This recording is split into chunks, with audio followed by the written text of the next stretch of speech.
యెషయా 9వ అధ్యాయము 6వ వచనము. ఏలయనగా మనకు శిశువు పుట్టెను, మనకు కుమారుడు అనుగ్రహింపబడెను, ఆయన భుజము మీద రాజ్యభారముండును.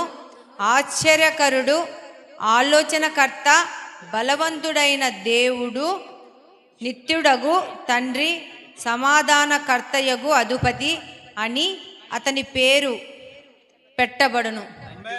Thank you very much. Thank you.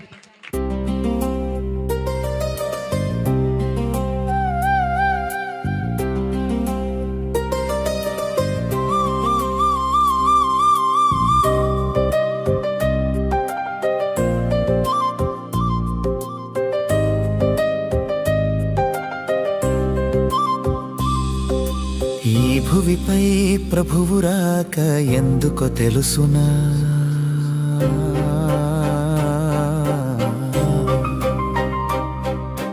ఈ భువిపై ప్రభువు రాక ఎందుకో తెలుసునా?